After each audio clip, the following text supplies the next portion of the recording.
अस्सलामु अलैकुम। I am Waqas Ahmed. Section number 1 हमने जनरल फार्माकोलॉजी कंप्लीट कर ली थी। सेक्शन नंबर 2 हमारे पास है जिसमें हमने pharmacology of autonomic nervous system पढ़ना है, drugs acting on the autonomic nervous system. इस सेक्शन में हमारे पास 5 चैप्टर है। हम इंशाल्लाह हर वीडियोज़ के अंदर जो है ना एक एक चैप्टर्स को कवर करने की कोशिश करेंगे, या हर चैप्टर के ऊपर हम पूरी कोशिश करेंगे कि 2-2 वीडियो बना लें और बिल्कुल ईजी तरीके से आपको जो है ना समझा दें। ऑटोनॉमिक नर्वस सिस्टम के बारे में अगर आपने एफएससी के बारे में एफएससी में पढ़ा हो ना तो थोड़ा सा रिकॉल करें। तो ऑटोनॉमिक नर्वस सिस्टम वो वाला नर्वस सिस्टम होता है जो हमारे कंट्रोल में नहीं होता। हमें पता है जब हम पेरिफेरल नर्वस सिस्टम पढ़ते हैं ना, पेरिफेरल नर्वस सिस्टम को हम 2 हिस्सों में डिवाइड करते हैं। एक हमारे पास होता है सोमैटिक नर्वस सिस्टम, एक हमारे पास ऑटोनॉमिक नर्वस सिस्टम होता है। सोमैटिक नर्वस सिस्टम हमारे वॉलंटरी कंट्रोल में होता है, जैसे हमारे हाथ की मूवमेंट हो गई है, जैसे हमारी आंखों की ब्लिंकिंग हो गई है, मेरी ज़ुबान, मैं बोल रहा हूँ, मैं चल रहा हूँ, मैं घूम रहा हूँ, ये तमाम के तमाम ना मेरे सोमैटिक नर्वस सिस्टम के अंदर आते हैं, स्पेसिफिकली जो मेरे मसल्स होते हैं। दूसरी पेरिफेरल नर्वस सिस्टम की डिवीजन हमारे पास होती है autonomic nervous system. Autonomic nervous system में हमारे पास हर वो चीज़ आ जाती है जो हमारे कंट्रोल में नहीं है। मिसाल के तौर पे मेरी हार्ट बीट, मेरा दिल तेज़ धड़क रहा है, कम धड़क रहा है, मेरे कंट्रोल में नहीं है। लिवर है, लिवर के अंदर क्या क्या जा रहा है और क्या क्या उससे बाहर निकल रहा है, मेरे कंट्रोल में नहीं है। किडनीज़ है, कितना यूरिन बना रही हैं, कितना ब्लड फिल्टर कर रही है, मेरे कंट्रोल में नहीं है। स्टमक है, स्टमक में कितना गैस्ट्रिक एसिड रिलीज़ हो रहा है, गैस्ट्रिक जूस रिलीज़ हो रहा है, HCl कितना रिलीज़ हो रहा है, कितनी खुराक को तोड़ रहा है, कितनी ब्रेक डाउन हो रही है, कितनी अब्जॉर्प्शन हो रही है, मेरे कंट्रोल में नहीं है। स्मॉल इंटेस्टाइन में चले जाए, वहाँ पे कितने एंजाइम्स आएंगे, कितने एंजाइम्स उनको तोड़ेंगे, कितनी मिक्सिंग होगी, कितनी अब्जॉर्प्शन होगी, ये तमाम की तमाम चीज़ें। या पेंक्रियाज की तरफ अगर हम चले जाएँ, पेंक्रियाज से कितना जो है ना इंसुलिन रिलीज़ होगा, कितना ग्लूकागॉन रिलीज़ होगा, ये तमाम की तमाम चीज़ें हमारे कंट्रोल में बिल्कुल भी नहीं है। तो जो चीज़ हमारे कंट्रोल में नहीं होती वो ऑटोनॉमिक नर्वस सिस्टम में आती है, बस ये याद रखें। हर वो चीज़ जो हमारे कंट्रोल में नहीं है वो ऑटोनॉमिक नर्वस सिस्टम के कंट्रोल में है। तो इसीलिए autonomic nervous system is one of the most important जो है ना लेसन है ये हमारा, और ये बहुत इंपॉर्टेंट टॉपिक है। उसकी वजह ये है कि हमारे तो सबसे क्रूशियल ऑर्गन है वो तो हमारे कंट्रोल में ही नहीं है। Liver, lungs, heart, kidney, pancreas और फलानी फलानी तमाम चीज़ें तो हमारे कंट्रोल में नहीं है। तो इसका मतलब ये है ये तो ऑटोनॉमिक नर्वस सिस्टम के कंट्रोल में होंगी। और अगर ये ऑटोनॉमिक नर्वस सिस्टम के कंट्रोल में है तो इनकी ड्रग्स की फार्माकोलॉजी हमें पढ़ना बड़ी इंपॉर्टेंट है, क्योंकि ये हमारी सर्वाइवल का मसला होगा। मिसाल के तौर पे हार्ट है, हार्ट की जो है ना फंक्शनिंग डैमेज हो गई है, किसी वजह से हार्ट जो है ना स्लो स्लो धड़क रहा है। अब हमने हार्ट बीट को बढ़ाना है, हम चाहते हैं कि हार्ट बीट तेज़ हो। जब हार्ट बीट तेज़ होगा ना उसके लिए हमने ड्रग्स देनी है, यानी उस ड्रग्स देनी है। अब ड्रग्स जाके किधर एक्ट करेंगी? ड्रग्स जाके ऑटोनॉमिक नर्वस सिस्टम पे एक्ट करेंगी। अब वो ऑटोनॉमिक नर्वस सिस्टम पे एक्ट करेंगी, उसके बाद जो है ना आपकी हार्ट बीट या तेज़ हो जाएगी या स्लो हो जाएगी, जो मतलब करना होगा उसने वो कर देगी।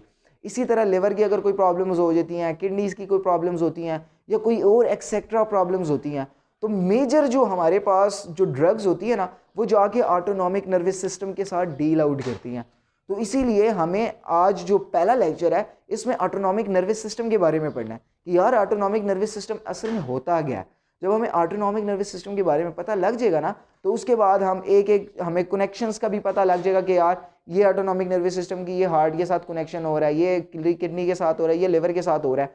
तो फिर हम हर एक जो डिजीज़ है, हर एक जो प्रॉब्लम्स है उसके साथ ईजीली डील आउट कर देंगे, उसे समझ लेंगे। जब हम उसे समझ लेंगे ना तो फिर उसके बाद उसकी मेडिसिन बनाना, फार्माकोलॉजी को स्टडी करना, उसके ड्रग्स के मोड ऑफ एक्शन को स्टडी करना, ये तमाम की तमाम चीज़ें हमारे लिए बहुत ज़्यादा ईजी हो जाती हैं। तो इसीलिए आज हमने ना मेन सिर्फ ऑटोनॉमिक नर्वस सिस्टम के साथ पढ़ना है। ये सेक्शन है, इसके अलहदा हम फोल्डर बनाए हुए हैं, तो इसकी अलहदा जो है ना प्ले लिस्ट बनी हुई है। आप प्ले लिस्ट में जाएँ, ऑटोनॉमिक नर्वस सिस्टम की तमाम फार्माकोलॉजी आपको मिल जाएगी। सिर्फ ये जो है ना 5-10 लेक्चर हमारे होंगे, आप कंप्लीट देख लें तो उसके बाद आपको फर्दर पूरे बुक के 5 चैप्टर्स की एक एक लाइन रीडिंग करने की ज़रूरत ही नहीं है। सिर्फ मोटे मोटे वहाँ से पॉइंट्स उठाएं और यहाँ से कॉन्सेप्ट लें। अब ऑटोनॉमिक नर्वस सिस्टम होता गया, देखिए मैं दोबारा मोटा मोटा रिकॉल कर देता हूँ। नर्वस सिस्टम को हमने 2 हिस्सों में डिवाइड किया होता है, सेंट्रल नर्वस सिस्टम और peripheral nervous system. Central nervous system में हमारे पास आ जाता है ब्रेन और स्पाइनल कॉर्ड, और जो पेरिफेरल नर्वस सिस्टम होता है उसमें हमारे पास सोमैटिक नर्वस सिस्टम आ जाता है और ऑटोनॉमिक नर्वस सिस्टम आ जाता है। सोमैटिक अभी आपको बताया हमारे वॉलंटरी कंट्रोल में है, और जो ऑटोनॉमिक होता है ये इनवॉलंटरी कंट्रोल में होता है। ठीक है, अब ऑटोनॉमिक नर्वस सिस्टम को भी फर्दर 3 हिस्सों में हम डिवाइड करते हैं। एक हमारे पास होता है सिंपैथेटिक नर्वस सिस्टम, एक हमारे पास होता है पैरासिम्पैथेटिक नर्वस सिस्टम, और तीसरा हमारे पास एंटेरिक नर्वस सिस्टम होता है। इन 3 हिस्सों में हम इसको डिवाइड करते हैं। अब हमारा जो मेन गोल है ना, हमने सिंपैथेटिक नर्वस सिस्टम और पैरासिम्पैथेटिक नर्वस सिस्टम के बारे में सिंपल पढ़ना है। बस इन चीज़ों के बारे में हमने स्पेसिफिकली पढ़ना है। अब होता क्या है, होता मैं आपको मोटा मोटा बता देता हूँ। मिसाल के तौर पे मैं पहले इसको मिटा देता हूँ। अगर मिसाल के तौर पे ये मेरे पास ब्रेन है, ये ब्रेन है। आपको पता है कि ब्रेन में से जो है ना डिफरेंट यहाँ से क्रेनियल नर्व्स निकल रही होती हैं ब्रेन में से, और जो स्पाइनल कॉर्ड होता है, स्पाइनल कॉर्ड में से स्पाइनल नर्व्स निकल रही होती हैं। क्रेनियल नर्व्स कितनी होती हैं? 12 पेयर्स होते हैं, 24, और स्पाइनल नर्व्स हमारे पास 31 होती हैं, 31 पेयर्स होते हैं। यहाँ तक आपको पता है। अब देखें, हमने स्पाइनल कॉर्ड से जो नर्व निकल रही होती हैं उसको 4 हिस्सों में डिवाइड किया होता है अकॉर्डिंग टू देयर लोकेशंस। पहले जो गर्दन के करीब होती है उसको हम सर्वाइकल कहते हैं, हमें पता है, सर्वाइकल। उसके बाद जो हमारे पास चेस्ट के करीब होती है हम उसे थोरैसिक कहते हैं। उसके नीचे लंबर आती हैं, उसके नीचे सैक्रल आती हैं, और एंड में कॉक्सीजियल एक होती है। 31 टोटल पेयर्स होते हैं। सर्वाइकल के हमारे पास 8 पेयर्स होते हैं, थोरैसिक के हमारे पास 12 पेयर्स होते हैं, लंबर के हमारे पास 5 होते हैं, सैक्रल के भी 5 होते हैं। ये हमारे पास जर्नल जो है ना, हमने फिजियोलॉजी में पढ़ा हुआ है कि हमारे पास स्पाइनल नर्व 31 पेयर्स होते हैं। 31 पेयर्स में से हमारे पास ये अब ये जो क्रेनियल नर्व्स और स्पाइनल नर्व्स है ना, ये दोनों मिलके बनाती हैं ऑटोनॉमिक नर्वस सिस्टम। यानी ये स्पाइनल नर्व्स है, ये क्रेनियल नर्व है, ये किसी जाके किसी ऑर्गन पे एक्ट करेगी, ये भी जाके किसी ऑर्गन पे एक्ट करेगी। ये स्पाइनल नर्व जाके किसी ऑर्गन पे, मिसाल के तौर पे हार्ट पे, लिवर पे, किडनी पे, किसी पे जाके एक्ट करती है। ये भी जाके किसी ऑर्गन पे एक्ट करती है। तो ये जब जाके किसी भी ऑर्गन पे एक्ट करेगी ना, तो इसका जो एक्शन होगा ना, हम उसको ऑटोनॉमिक नर्वस सिस्टम के अंदर डील आउट करते हैं, सिवाय मसल पे जाके एक्ट ना करें। हमारे जो हार्ट के वॉलंटरी मसल है ना, उन पे एक्ट जाके ना करे, स्केलेटल मसल्स पे स्पेसिफिकली, तो उसको जो है ना, अगर स्केलेटल मसल्स पे एक्ट करती है फिर हम उसे सोमैटिक नर्वस सिस्टम कहते हैं। बाकी हमारे जितने भी क्रेनियल नर्व हैं और जितने भी स्पाइनल नर्व्स हैं, ये दोनों मिलके ऑटोनॉमिक नर्वस सिस्टम बनाते हैं। यानी ये जाके स्पेसिफिकली किसी ऑर्गन पे एक्ट करते हैं, और ऑर्गन पे एक्ट करने के बाद अपना इफेक्ट शो करते हैं। जो भी इफेक्ट शो करना है, हार्ट पे एक्ट करेंगे तो हार्ट को धड़का रहे हैं, किडनीज पे एक्ट करेंगे तो किडनी से यूरिन बनवा रहे हैं, ब्लड फिल्टर आउट करवा रहे हैं, अगर लिवर पे एक्ट करेंगे लिवर से अपना फंक्शन करवा रहे हैं। तो तमाम की तमाम चीज़ों पे ये अपना फंक्शन परफॉर्म करवा रहे हैं। अब हमारे पास मैंने आपको बताया अभी, ऑटोनॉमिक नर्वस सिस्टम को हमने 2 हिस्सों में डिवाइड किया होता है। एक हमारे पास सिंपैथेटिक और पैरासिम्पैथेटिक नर्वस सिस्टम होते हैं, और तीसरा एंटेरिक होता है। एंटेरिक जो है ना, इंटेस्टाइन से रिलेटेड या GIT ट्रैक से रिलेटेड होता है। हम उसकी डिटेल में बिल्कुल भी नहीं जा रहे, हम स्पेसिफिकली इस टाइम जा रहे हैं और पैरासिम्पैथेटिक नर्वस सिस्टम की डिटेल में। अब हमारे पास जो ये थोरैसिक रीजन है ना, जिसमें हमारे पास 12 पेयर्स होते हैं, और उसके बाद लंबर रीजन है जिसमें 5 पेयर्स होते हैं। अब ये जो थोरैसिक रीजन से 12 निकलती हैं स्पाइनल नर्व्स, 12 स्पाइनल नर्व्स, और लंबर से जो पहली 2 निकलती हैं, लंबर से पहली 2 और थोरैसिक से जो 12, यानी T1 से लेकर L2 तक, T1 से लेकर L2 तक 14 स्पाइनल नर्व्स। ये जो 14 पेयर्स ऑफ स्पाइनल नर्व्स है ना, ये 14 पेयर्स ऑफ स्पाइनल नर्व, ये हमारे पास बनाते हैं sympathetic nervous system. Sympathetic nervous system, ये बात याद रखनी है आपने, क्योंकि ये बहुत काम की बात है और ये बात बार बार काम आएगी। सिंपैथेटिक नर्वस सिस्टम बनाते हैं, इसीलिए इसे हम थोरैको लंबर आउटफ्लो भी कहते हैं। क्या कहते हैं हम? थोरैको का मतलब ये है कि थोरैसिक से भी और लंबर से भी निकल रही है, इसीलिए हम इसे थोरैको लंबर आउटफ्लो भी कहते हैं। थोरैको लंबर आउटफ्लो हमारे पास सिंपैथेटिक नर्वस सिस्टम बनाता है। क्या बनाता है हमारे पास? Sympathetic nervous system. Sympathetic nervous system का आपको पता है ना, जिसमें हमें सिंपैथी चाहिए होती है, जिसमें हमें डर लग जाता है, emergency situation. Sympathetic nervous system को याद करने का सिंपल तरीका ये है कि ज़रा जहन में सोचें, अगर आपके सामने कोई जिन आ जाए या भूत आ जाए तो आपकी बॉडी के साथ क्या क्या होगा? नंबर 1, आप जैसे ही किसी जिन या भूत को देखेंगे तो आपके दिल की धड़कन एकदम तेज़ हो जाएगी, धप धप धप धप धप, पहला काम। नंबर 2, आपकी सांस लेने की जो रफ्तार होगी वो बढ़ जाएगी, आप तेज़ी से सांस लेंगे, तेज़ से सांस लेंगे। नंबर 3, आपको पसीना आ सकता है। नंबर 4, आपके अंदर एक्स्ट्रा पावर आ जाएगी, आप कहोगे कि मैं जल्दी से तेज़ी से भागूं, यानी एक्स्ट्रा एनर्जी आ जाएगी। एक्स्ट्रा एनर्जी कहाँ से आएगी? क्योंकि आपका दिल तेज़ी से धड़क रहा है, ज़्यादा ऑक्सीजन सप्लाई कर रहा है। ज़्यादा ऑक्सीजन सप्लाई करने की वजह से ज़्यादा ग्लूकोज के मालिक्यूल टूटेंगे, और ज़्यादा ग्लूकोज के मालिक्यूल टूटने से ज़्यादा एनर्जी मिलेगी, तो आपके अंदर एक्स्ट्रा पावर आ जाएगी। नंबर 5, आपका ब्लैडर भी आउट ऑफ कंट्रोल हो सकता है, यानी आपका यूरिन भी निकल सकता है। और लास्ट में हमारे पास जो ग्लूकोज की जो सिंथेसिस होती है वो होना स्टार्ट हो जाती है, एक्सेट्रा वो सारी। तो ये 4-5 काम ऐसे काम है जो सिंपैथेटिक नर्वस सिस्टम में आपके साथ होने लग जाते हैं। नंबर 1 हार्ट, लंग्स यानी सांस तेजी से, और उसके अलावा आपके जो स्मूथ मसल्स हैं यानी स्केलेटल मसल्स हैं उसमें एक्स्ट्रा पावर आ जाती है, और यूरिनरी ब्लैडर आपका आउट ऑफ कंट्रोल हो सकता है। उसके अलावा आपके स्वेट ग्लैंड्स जो है ना अपना फंक्शन परफॉर्म करना शुरू कर देते हैं, ज़्यादा तेज़ कर देते हैं, आपको पसीने आ सकते हैं, जैसे इंसान को डर लग रहा होता है पसीने आना स्टार्ट हो जाते हैं। और लास्ट में हमारे पास जो थूक प्रोड्यूस करने वाले ग्लैंड होते हैं ना, स्लाइवा प्रोड्यूसिंग ग्लैंड्स जो होते हैं, वो अपना फंक्शन परफॉर्म करना कम कर देते हैं। इसीलिए जब इंसान को डर लगा होता है ना, उसका मुंह खुशक हो जाता है, तो दूसरे कमरे में या दूसरी जगह लेके जाने के पहले उसको कहते हैं पानी पिलाओ यार, इसे पानी पिलाओ जल्दी जल्दी से। वो पानी पीता है, उसका मुंह इतना खुशक हुआ होता है। तो हमारे पास जो स्लाइवा वाले ग्लैंड्स होते हैं ना, वो भी अपना फंक्शन परफॉर्म करना कम कर देते हैं। तो इस तरह हमारे पास जो सिंपैथेटिक नर्वस सिस्टम है, यानी हमारे पास जो T1 से लेकर L2 तक हमारे पास जो थोरैकोलंबर आउटफ्लो होगी, ये कहाँ जाएगी? ये हमारे पास जाएगी हार्ट के पास, ये हमारी जाएगी लंग्स के पास, ये हमारी जाएगी ब्लैडर के पास, और ये हमारे जाएगी स्वेट ग्लैंड्स के पास, और इसके अलावा हमारे पास सलाइवा प्रोड्यूसिंग ग्लैंड्स हैं, ये उनके पास भी चली जाएगी। उसके अलावा ये लिवर के पास भी जाएगी, ताकि हमारी बॉडी के अंदर ज़्यादा से ज़्यादा एनर्जी स्टोर ना हो और जल्दी जल्दी से एनर्जी टूट जाए। तो ये जो थोरैकोलंबर आउटफ्लो होगा, ये क्या काम करेगा? सिंपैथेटिक नर्वस सिस्टम को एक्टिवेट करवा देगा। कैसे एक्टिवेट करेगा, कौन कौन से केमिकल रिलीज करेगा, वो भी आपको मैं डिटेल से बताता हूँ।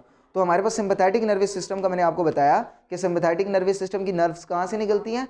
T1 से लेकर L2 तक, T1 से लेकर L2 तक जो हमारे पास 14 पेयर्स होते हैं ना, वो मिल के जाते हैं। वो मिल के जाने के बाद डिफरेंट ऑर्गन्स के पास चले जाते हैं। उसकी वजह ये देखें, हार्ट के पास भी जाना है, लंग्स के पास भी, ब्लैडर के पास भी, स्वेट ग्लैंड, इतनी सारी चीज़ों के पास इसने जाना है, ताकि बंदे के अंदर जो इमरजेंसी सिचुएशन है उसे एक्टिवेट करवा सके, हार्ट बीट तेज़ हो सके, इंसान के अंदर एक्स्ट्रा पावर आए ताकि वो वहाँ से भाग सके, ब्लैडर आउट ऑफ कंट्रोल हो सके, लंग्स तेज़ी से जो है ना बंदा सांस ले सके। अब देखिए इतने ज़्यादा ऑर्गन्स हैं, इतने ज़्यादा ऑर्गन से अपना काम करवाना है, तो यहाँ से अगर 1-2 पेयर्स निकलते ना तो वो अपना काम नहीं कर सकते थे, यानी इतने ज़्यादा ऑर्गन्स के पास नहीं जा सकते थे। तो इसीलिए यहाँ से जो थोरैकोलंबर आउटफ्लो है, ये हमारे पास बनाता है सिंपैथेटिक नर्वस सिस्टम। मिसाल के तौर पे ये हमारे पास थोरैसिक रीजन है, और ये हमारे पास L1 से L2 तक लंबर आउटफ्लो है, ये हमारे पास बनाएगा जाके सिंपैथेटिक नर्वस सिस्टम।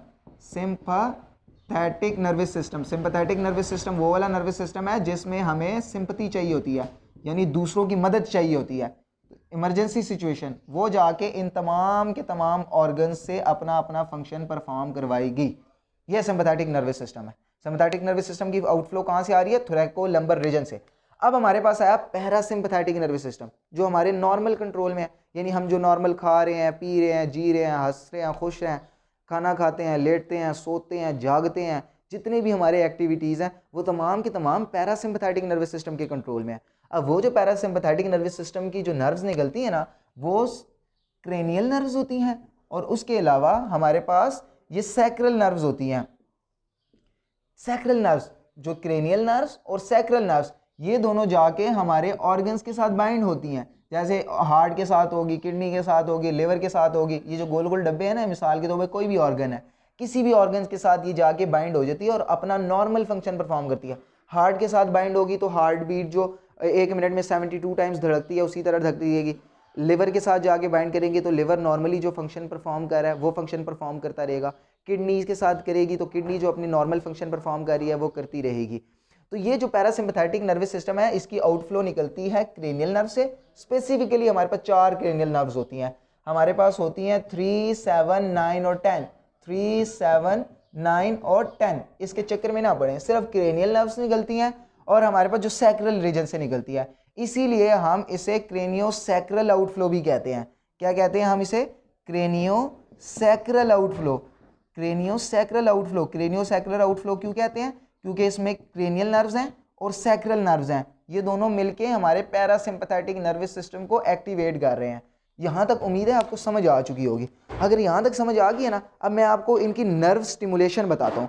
देखिए, अगर मैंने किसी बंदे को कोई काम भेजना है या काम करवाना है, तो मैं उससे काम करवाने के लिए उसको कोई मैसेज दूंगा ना। मिसाल के तौर पे मैंने किसी बंदे को कहना कि यार जाओ मुझे जो है ना जूस ला के दो कैंटीन से। अब जब मैं जूस उसको कह रहा हूँ तो मैंने उसको कोई मैसेज दिया, या मैंने उसको कहा कि या तो मुंह से बोला, वो बात मेरी समझा और जाके वो जूस ले आया, या तो वो पहले से ही कैंटीन में बैठा हुआ था, मैंने यहाँ से डायरेक्ट मैसेज भिजवाया कि यार तुम कैंटीन में बैठे हुए हो, आते वक्त मेरे लिए एक जूस ले आना, तो वो आते वक्त मेरे लिए एक जूस ले आया। तो इस तरह जो हमारे सिंपैथेटिक नर्वस सिस्टम है या पैरासिम्पैथेटिक नर्वस सिस्टम है, उसकी नर्व्स तो स्पाइनल कॉर्ड से स्टार्ट हो रही हैं। तो ये स्पाइनल कॉर्ड से हार्ट को, लंग्स को, किडनीज को कैसे मैसेज देती हैं कि भाई किडनी तुमने ये काम करना है, हार्ट तुम पहले स्लो धड़क रहे थे, अब तुमने तेज़ तेज़ धड़कना है, लिवर तुमने ये काम करना है। ये कैसे बताएगी? ये बताने के लिए आपको पता है ना, न्यूरोट्रांसमीटर रिलीज़ होते हैं। अब वो न्यूरोट्रांसमीटर कैसे रिलीज़ होते हैं और कैसे जाके इफेक्टर्स पे यानी ऑर्गन्स पे अपना एक्शन परफॉर्म करते हैं, वो मैं आपको अभी डिटेल से थोड़ा सा बताता हूँ।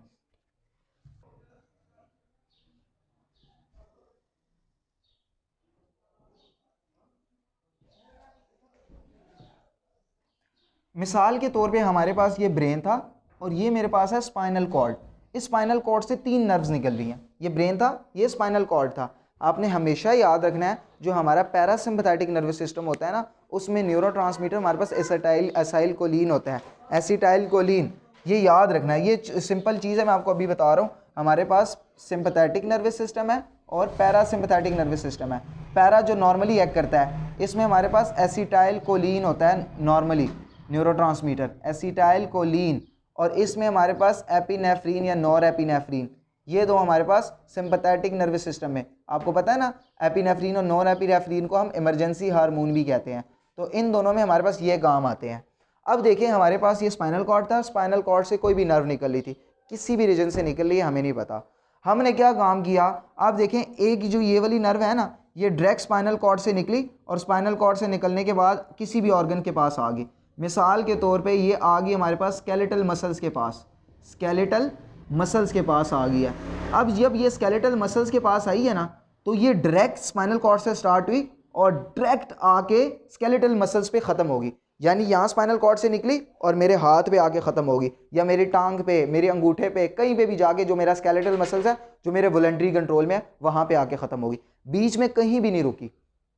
पहली नर्व आपने नोट की कि यहाँ स्पाइनल कॉर्ड से स्टार्ट हुई और आके किसी भी मसल्स पे ख़त्म होगी या ऑर्गन पे ख़त्म होगी। दूसरी नर्व देखें स्पाइनल कॉर्ड से स्टार्ट हुई, जैसे ही स्पाइनल कॉर्ड से स्टार्ट हुई थी थोड़े से गैप के पास आके यहाँ पे टूट गई, यहाँ पे रुक गई। उसके बाद दूसरी नर्व स्टार्ट हुई और वो जाके ख़त्म हो गई किसी भी ऑर्गन के ऊपर। पहली नर्व क्या थी, डायरेक्ट स्टेट, कोई भी नहीं रुकी। दूसरी नर्व क्या है, थोड़ी सी जंक्शन पे रुकी, उसके बाद अगली लंबी थी। तीसरी क्या है कि यहाँ से स्टार्ट हुई और जो दूसरी नर्व थी वो जल्दी रुक गई थी, यानी थोड़ा सा जो है ना जल्दी रुक गई थी, यानी स्पाइनल कॉर्ड के करीब ही जो है ना वो टर्मिनेट हो गई थी। जो पहली वाली नर्व है, पहली वाली नर्व को देखिए वो जाके स्ट्रेट जा रही है और ऑर्गन के करीब टर्मिनेट कर रही है, ऑर्गन के करीब। तो जो नर्व स्पाइनल कॉर्ड से स्टार्ट हो रही है और डायरेक्ट विदाउट किसी जगह रुके बगैर ऑर्गन पे एक्ट कर रही है, वो हमारी होती है सोमैटिक नर्व, जो हमारे वॉलंटरी कंट्रोल में होती है। हमारे पास ऑटोनॉमिक नर्वस सिस्टम दो हिस्सों में डिवाइड है ना, सोमैटिक नर्वस सिस्टम और peripheral nervous, somatic nervous system और ऑटोनॉमिक नर्वस सिस्टम। उसमें जो सोमैटिक नर्वस सिस्टम की नर्व होती है ना, सोमैटिक नर्वस सिस्टम की नर्व डायरेक्ट स्पाइनल कॉर्ड से स्टार्ट होती है और डायरेक्ट स्केलेटल मसल पे एक्ट करती है, कहीं पे भी नहीं रुकती। इसी वजह से ये हमारे वॉलंटरी कंट्रोल में है, कहीं पे भी नहीं रुकती। और यहाँ पे आने के बाद ये रिलीज कर देगी एसिटाइल कोलिन, जो इसका न्यूरोट्रांसमीटर है, एसिटाइल कोलिन। और इसके बाद एसिटाइल कोलिन रिलीज होने के बाद आपको पता है कि हमारे पास जो है ना बैंड्स होते हैं, और उसके बाद एक्टिन और मायोसिन फलाना फलाना करके मसल्स को कॉन्ट्रैक्ट कर देंगे या रिलैक्स कर देंगे। जो नर्व यहाँ से स्टार्ट हो रही है और यहाँ पे आके रुक रही है, यहाँ से स्टार्ट हुई यहाँ पे आके रुकी, जहाँ पे आके रुक रही है पहले हमें ये पता होना चाहिए कि ये चीज़ क्या है भाई, क्यों यहाँ पे आके रुक रही है। इसको हम कहते हैं गैंग्लिया। क्या कहते हैं हम, गैंग्लिया। गैंग्लिया क्या होता है, group of cell bodies present in peripheral nervous system. Peripheral nervous system क्या है, जो हमारी पेरिफेरी को कंट्रोल करता है, यानी ब्रेन के अलावा जितने भी हमारे ऑर्गन्स हैं, लंग्स हैं, जो हाथ हैं, पाँव हैं, जितनी भी पेरिफेरीज हैं, इनको कंट्रोल करने वाला पेरिफेरल नर्वस सिस्टम है। अब जो पेरिफेरल नर्वस सिस्टम में सेल बॉडीज पड़ी होती है न्यूरॉन्स की, उसको हम कहते हैं गैंग्लिया। अब हमारे पास ये गैंग्लिया ज़रूरी क्यों होता है, आपको पता है कि हमारे जितने भी न्यूरॉन्स होते हैं इनमें माइटोसिस नहीं होती, एक बारी एक न्यूरॉन मर गया तो वो ज़िंदगी भर मर जाता है। तो इसीलिए न्यूरॉन्स में बड़ा इतफाक होता है, न्यूरॉन्स के जो एक्सॉन्स होते हैं वो साथ साथ रहते हैं, न्यूरॉन्स के जो डेंड्राइट्स होते हैं वो साथ साथ रहते हैं, और न्यूरॉन्स की जो सेल बॉडीज़ होती है ना वो भी साथ साथ रहती हैं। तो जो न्यूरॉन्स की सेल बॉडीज़ जब पेरिफेरल नर्वस सिस्टम में साथ रहती है उसे हम गैंग्लिया कहते हैं। तो ये जो गैंग्लिया से पहले यहाँ से यहाँ तक नर्व फाइबर है, इसको हम कहते हैं प्री गैंग्लियोनिक फाइबर्स। इसे क्या कहते हैं, प्री गैंग्लियोनिक फाइबर, इसको याद रखना है, pre ganglionic fibre. Pre ganglionic क्यों कहते हैं? प्री का मतलब है पहले, जैसे प्री मेडिकल, मेडिकल में जाने से पहले, प्री इंजीनियरिंग, इंजीनियरिंग में जाने से पहले, इसी तरह गैंग्लिया में जाने से पहले प्री गैंग्लियोनिक फाइबर। और जो बाद में आ रही है इसको हम कहते हैं post ganglionic fibre, post ganglionic fibre, जिसमें प्री गैंग्लियोनिक फाइबर छोटी होती है, प्री गैंग्लियोनिक फाइबर छोटी होती है। वो हमारे पास होता है सिंपैथेटिक नर्वस सिस्टम का आउटफ्लो। किसका आउटफ्लो? सिंपैथेटिक नर्वस सिस्टम का। हमने गैंग्लिया के और न्यूरोट्रांसमीटर के रिलीज होने की वजह से सिंपैथेटिक नर्वस सिस्टम और पैरासिम्पैथेटिक नर्वस सिस्टम बनाए हुए हैं। अगर गैंग्लिया के करीब है, यानी जो प्री गैंग्लियोनिक फाइबर है वो स्मॉल है, तो हमारे पास सिंपैथेटिक नर्वस सिस्टम है। और अगर हमारे पास प्री गैंग्लियोनिक फाइबर बड़ा है, लार्ज है, यानी यहां से स्टार्ट हुआ दूर जाके खत्म हो रहा है, तो वो हमारे पास पैरासिम्पैथेटिक नर्वस सिस्टम है। पैरासिम्पैथेटिक नर्वस सिस्टम के अंदर क्या होता है? पैरासिम्पैथेटिक नर्वस सिस्टम के अंदर प्री गैंग्लियोनिक फाइबर बड़ा होता है, पोस्ट गैंग्लियोनिक फाइबर छोटा होता है। और हमारे पास जो सिंपैथेटिक नर्वस सिस्टम होता है, जो इमरजेंसी कंट्रोल वाला होता है, उसमें हमारे पास जो प्री गैंग्लियोनिक फाइबर है वो छोटा होता है और पोस्ट गैंग्लियोनिक फाइबर बड़ा होता है। आप सिंपैथेटिक नर्वस सिस्टम में एस आता है और एस से शॉर्ट भी बनता है, तो आपने ये याद रख लेना है कि हमारे पास जो प्री गैंग्लियोनिक फाइबर होता है वो शॉर्ट होता है हमारे पास सिंपैथेटिक नर्वस सिस्टम में, यानी जो पहला वाला फाइबर होता है वो शॉर्ट होता है। यहां तक में समझ आ गई? पहली चीज हमने क्या की, सिंपैथेटिक और पैरासिम्पैथेटिक नर्वस सिस्टम में डिफरेंस क्या होता है? पहला डिफरेंस ये होता है कि सिंपैथेटिक नर्वस सिस्टम की प्री गैंग्लियोनिक फाइबर छोटी होती है और पोस्ट बड़ी होती है, जबकि पैरासिम्पैथेटिक नर्वस सिस्टम की प्री गैंग्लियोनिक फाइबर बड़ी होती है और पोस्ट गैंग्लियोनिक फाइबर छोटी होती है। पहला डिफरेंस। दूसरा डिफरेंस मैंने आपको बताया था, दो हिस्सों में हम इसे सिर्फ डिवाइड करते हैं। पहली चीज कि हमारे पास इसके गैंग्लियॉन्स किधर हैं, गैंग्लियॉन्स, और दूसरी चीज न्यूरोट्रांसमीटर कौन सी है। जो हमारे पास सिंपैथेटिक नर्वस सिस्टम, पैरासिम्पैथेटिक पहले पढ़ लेते हैं क्योंकि ये नॉर्मल कंडीशन में होता है हर टाइम। पैरासिम्पैथेटिक नर्वस सिस्टम में हमारे पास जो प्री गैंग्लियोनिक फाइबर्स होते हैं, चूंकि ये न्यूरॉन इस न्यूरॉन्स के साथ जुड़ रहा है, यानी मिसाल के तौर पे ये एक न्यूरॉन है, ये न्यूरॉन है और ये न्यूरॉन दूसरे न्यूरॉन्स के साथ जाके अटैच हो रहा है, जुड़ रहा है। तो हमें पता है एक न्यूरॉन दूसरे न्यूरॉन के मैसेज देने के लिए यहाँ पे इसके बाद न्यूरोट्रांसमीटर्स होते हैं, वो न्यूरोट्रांसमीटर रिलीज होते हैं, न्यूरोट्रांसमीटर जाके रिसेप्टर्स के साथ बाइंड करते हैं और अगले न्यूरॉन में एक्शन पोटेंशियल कैरी होता है। इसी तरह ये भी एक न्यूरॉन है, यहाँ पे खत्म हो गया, यहाँ से नया न्यूरॉन स्टार्ट हो रहा है, तो ये न्यूरॉन इस न्यूरॉन को मैसेज देगा न्यूरोट्रांसमीटर्स के जरिए, और वो न्यूरोट्रांसमीटर जो यहाँ पे रिलीज होता है उसका नाम भी एसिटाइलकोलिन है, एसिटाइलकोलिन। फिर ये वाला जो न्यूरॉन स्टार्ट हुआ है, ये न्यूरॉन्स जाके जब इस मसल्स पे एक्ट करेगा तो यहाँ पे भी जो हार्मोन रिलीज करेगा या न्यूरोट्रांसमीटर रिलीज करेगा उसका नाम भी है एसिटाइलकोलिन, एसिटाइलकोलिन। इसी तरह यहाँ से जो सिंपैथेटिक नर्वस सिस्टम का आउटफ्लो है, ये जब भी स्टार्ट हुआ और यहाँ पे आ के रुका, इसने भी इस न्यूरॉन के करीब जो न्यूरोट्रांसमीटर रिलीज किया उसका नाम भी एसिटाइलकोलिन है। देखें हर जगह एसिटाइलकोलिन रिलीज हो रहा है। सोमैटिक नर्वस सिस्टम में यहाँ पे भी एसिटाइलकोलिन रिलीज हुआ, पैरासिम्पैथेटिक नर्वस सिस्टम में यहाँ पे भी एसिटाइलकोलिन रिलीज हुआ, यहाँ पे भी एसिटाइलकोलिन रिलीज हुआ, सिंपैथेटिक नर्वस सिस्टम में यहाँ पे एसिटाइलकोलिन रिलीज हुआ। लेकिन मैंने आपको लेक्चर के शुरू में बताया था कि हमारे पास जो सिंपैथेटिक नर्वस सिस्टम होता है उसमें हमारे पास एपिनेफ्रिन या नोरेपिनेफ्रिन रिलीज होता है, क्योंकि ये हमारे पास इमरजेंसी हार्मोन है। एसिटाइलकोलिन का फंक्शन बहुत स्लो होता है, ये तेजी से काम नहीं कर सकता, जबकि सिंपैथेटिक नर्वस सिस्टम का एक्शन सिर्फ 50 सेकंड, 30 सेकंड, 40 सेकंड के अंदर अंदर आना होता है। यानी जैसे ही आपके पीछे कुत्ता पड़ा या आपने जैसे ही कोई ड्राउनी मूवी देखी, एकदम आपकी हार्ट बीट तेज हो जाती है 20 से 30 सेकंड के दौरान।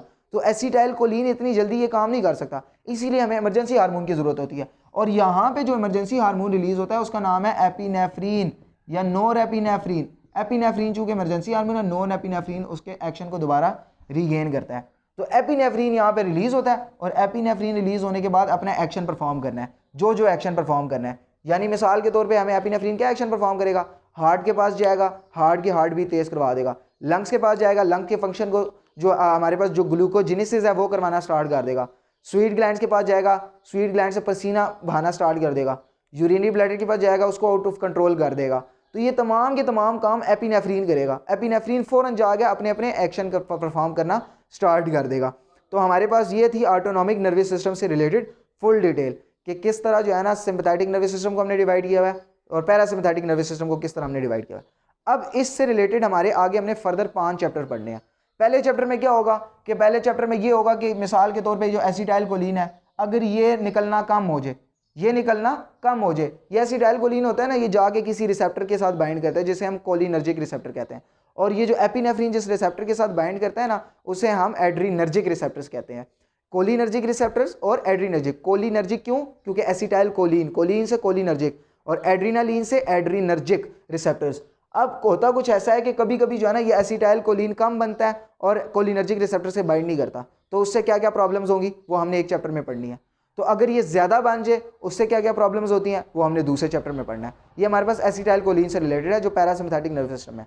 इसी तरह हमारे पास एपिनेफ्रीन है। एपिनेफ्रीन अगर कम बन जाए तो, और कम बनने के बाद एड्रीनर्जिक रिसेप्टर से कम बाइंड करे तो कौन कौन सी बीमारियां होंगी और उसे कैसे कैसे ठीक कर सकते हैं, उसके लिए क्या क्या फार्माकोलॉजी है वो हम तीसरे चैप्टर में पढ़ेंगे।